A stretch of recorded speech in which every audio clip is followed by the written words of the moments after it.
Inside the new Afghanistan, in rural Paktika province far from Kabul, the Taliban's provincial governor has called a meeting. No women to be seen. Local village elders and tribal chiefs listen. A young boy takes a selfie. Much has changed since the Taliban were last in charge. Smartphones and social media. But poverty, still the country's biggest problem. We have many expectations and we are praying the Taliban will deliver.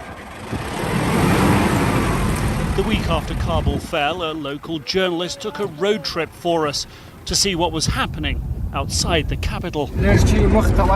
Taliban guides showed him the way. At the border, changes already underway. Part charm offensive, giving traders what they want, longer opening hours at the border, and part crackdown, keeping men and women apart. Let me tell you, before we had one single line for both men and women. Now we have two. They are kept apart. Pakistani officials easing into the new relationship, backing the segregation. On this journey, two things become clear: Afghanistan's near financial collapse and the hard switch to religious rule. Spotting a crowd, the team stop. It's a provincial courthouse. Inside, local leaders careful to praise the new boss. We used to have to go a long way to get to a Taliban court, he says. Now we have one right here. The new judge in town, quite literally, laying down the Taliban law, their interpretation of Islamic law. We asked the previous judges how they used to work. They said they were following the law of the land, not the Sharia.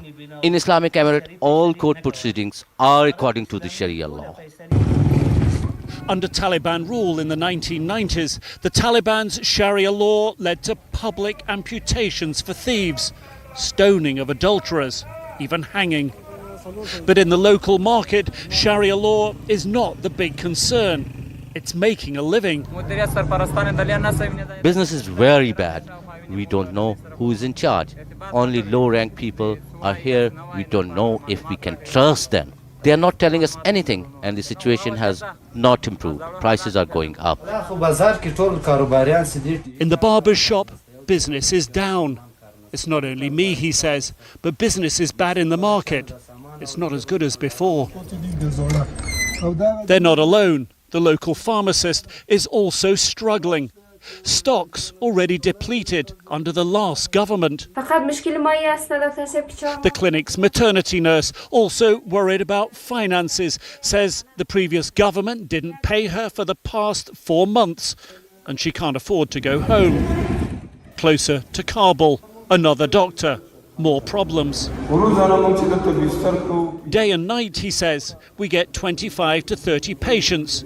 And we have just one doctor and one nurse for them all. Outside the hospital, the Taliban claim an alternate reality. Before you didn't know whether the doctor was coming or not, but now they are there for you all the time. On this trip, the Taliban's prioritizing of Sharia law and bits of charm offensive seemingly missing Afghans' most important needs: a secure livelihood.